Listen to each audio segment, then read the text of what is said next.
Мен күнөөлүү болуп калгам ал жерде. Мен азыр 2 жылдан 3 жылга чейин соттолуп турган ага 400 миң берип алдым.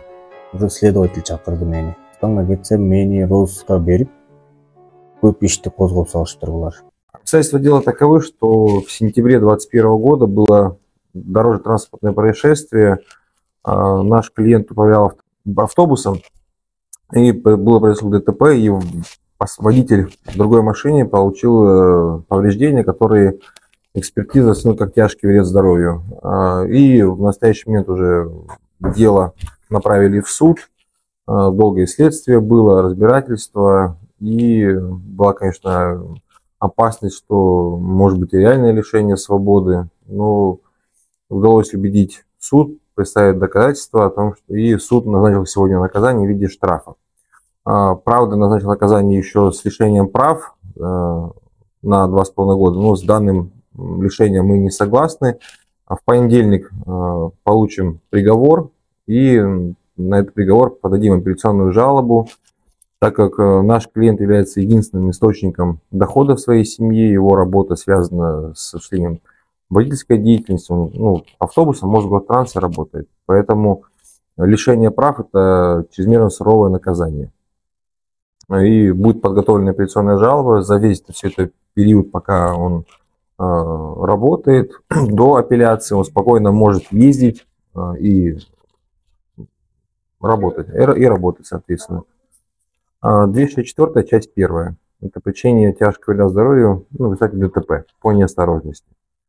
Была, конечно, там и санкция предусматривает лишение свободы, и дополнительные работы, но там даже штрафа нет. Но нам удалось убедить суд, что единственное возможное наказание будет при таких обстоятельствах – это лишь штраф. Поэтому самое главное, уже полдела достигнуто, что человек находится на свободе, и он получил минимальное вообще наказание по санкциям. Штраф – это в Уголовном кодексе самое минимальное, самое легкое наказание. Да, прав лишили, поэтому я говорю, на 2,5 года, но мы на этот приговор подадим апелляционную жалобу, и пока жалоба как минимум не рассмотрится, он может осуществлять трудовую деятельность. Но с лишением прав мы не согласны, еще опять же, потому что он является единственным источником дохода своей семьи. Жена не работает, работает, но ее дохода недостаточно чтобы содержать семью. Поэтому здесь будем работать только в таком направлении. Саламатсызбы. Өзүңүз жөнүндө тааныштырып кетсеңиз, канча жылдан бери Россияда иштейсиз? Кимдер менен турасыз бул жакта? Москвада мен акыркы жолку эме болгондо 3 жылдан бeri Москвадамын. Автопаркта 20-паркта иштедим. Ошол жерден ДТП болуп кеткем. 2021-жылы сентябрдын акчасы экен, унутуп калдым. Бирок ал киши мен күнөөлүү болуп калгам ал жерде. Күнөөлүү болуп калып, мен 6 ай бул жерде жаттым. Ошо сот болсун деп күтүп жаттым. 6 ай ошондо сиз жумуш жок болуп жаттым ушул жерде. 6 ай үйүңүздө эле жаттыңыз же жок, Москвада болдум. 6 айдан бери менде биякта ГАИге эле барып аттым. Мен бул жерден следовательге барган эмесмин. 6 айдан кийин мен кайра эле жумушка орношуп, бул болбойт го, бүттү го деп иштеп баштасам, уже следователь чакырды мени. Ошол маалда следовательге барсам, мени күнөөлөп эле сразу эле мындай тигиндей мага, уголовное дело ачып эле сразу немени киргизип баштады. Адвокат өзүңөр жалдайсыңбы, жалдабайсыңбы сураганда жок, чалды дагы. Өзүнүн жагынан адвокат чакырып койду дагы. Ошо менен кол койдуртуп туруп эле кетирбейди. Мен ал маалда кетип, эртесин жумушка чыгайын дегенде үйдөн уже үйдөгү ата-энем чалып калды мага. Папам инсульт 2 группада инвалид. Инсульт армап эметип калганда мен Кыргызстанга кетип калгам. Кайра келем деп.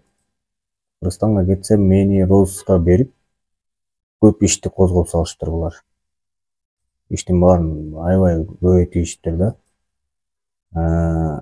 Анан мен Кыргызстанда жүрсөм, мага Кыргызстандан уже өзүбүздүн эмебизден, участковыйдан келе баштады уже. Биздин участоктон. Москвада издөөдө экенсиң, мындай болот деп. Мен уже аяка да барып жазып бергем. Мен по финансовый эме болуп атам деп. Потому что мен папама дагы больницасынын акчасына кетип, тияк бияка кетип атып, мен баягы билетиме деген тыйынды эмете албай калдым да. Анан ошо финансовый жагына эме кылып, мен жазып бергем ал жерден. Мен барам, барып бул ишти аянат чыгам деген. Дагы ошентип экинчи жолу дагы келди. Экинчи жолу дагы ошондой болуп жазып бердим эле. Андан кийин үчүнчү окуусу мен аяктан жумушка орношуп, кичине тыйын кылып, билет алып келейин деп эме кылсам, судимость, не судимость деген эме алыш керек болуп калды жумушка. Мен ал жерге барсам, ал жерден дагы ошентип эмеси чыгып калды. Мен роста экенин. Бирок ал жерден да жазып бергем мен. Барам, барып ошол ишти бүтүрөм, аянат чыгам деп. Ошентип эме кылып жүргөм. Мына анан ошентип бияка келсем, мен сразу эле машина менен чыккам. Машина менен чыгып, Казакстан менен Россиянын чекарасынан кирип атсам, Москвада мыяктын чек арасынан Оренбургтан мени кармашты. Кармап алып барып, 1-2 күн камап отурушту ошол жерде, кое бербей. Мен айттым, Москвага барып ошол жерден бүтүрөйүн. Менин делом биякта болбогондон кийин мага кое бергиле дедим. Ошентип отуруп, бияктагы следователь менен байланышып атып, анан кое беришти. Мен бияка келдим, бияка келсем, бул жерде следователь ишти көп козгоду да, мындай тигиндей, аркы берки. Бирок мен өзүм келип атам бул жергечи, мындайча айтканда. Анан билбейм. Ошентип ал жерден дагы бир адвокатка чалып, эме кылып, өзүлөрү таап берип, аларга алдандык. Ошондой нерселерге алданбагыла эми. Ага 400 000 берип алдандык. Азыр эми биякта болсо эжем интернеттен эме кылып атып, тапты эле. Келдик, бул жерде баары жакшынакай экен.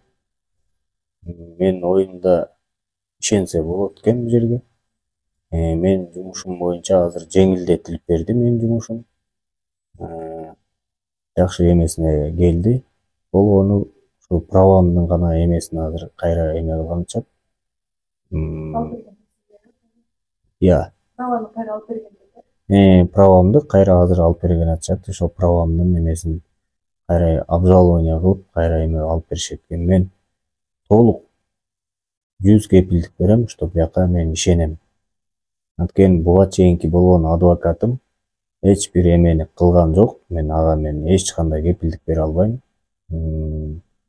Ал адвокат только акчаны алды. Ишти толук жапкан жок, ишти толук кылган жок.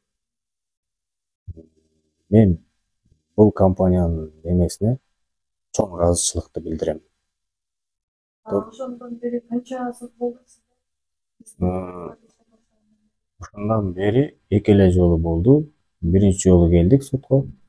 Андан кийинкиси мына экинчи окуусу бүгүн болуп атат. Ошо экинчи окуус сотунда мына уже бул сот менин оюмча бул ойлогондо бул чоюлуп кете бермек экен да. Бул узакка кете берет экен. Эртең дагы мынтип жылдырып кете бермек экен. Бирок тилекке каршы бүгүн бүттү деп эме кылып атабыз. Эми дагы ар жагын көрөбүз. Ошондо сизден лишение свободы кылбай, штрафталыштырып бербейби ошондо? Менден азыр мен азыр 2 жылдан 3 жылга чейин соттолуп турган болмок экенмин. Ошол соттолбош үчүн штрафка жеңилирээк жагына которуп берди меникин азыр. Канча суммада штраф? Штрафты 60 000 суммадагы штраф салды. Ошону эми төгөт экенмин. Андан кийин как положено иштеп жүрө берет экен. Болгону правамдын гана эмеси калды. Ошо правамды обжалование кылса, аны дагы көрөбүз эми. Мен биякта компанияда иштеген адвокаттарга, юристтердин баарынын эмесине мен толук кепилдик 100% эмени берем. Келип, ишенип, ушул жерде проблемаңар болсо айтсаңар, чечкенге аракеттерин кылышат экен.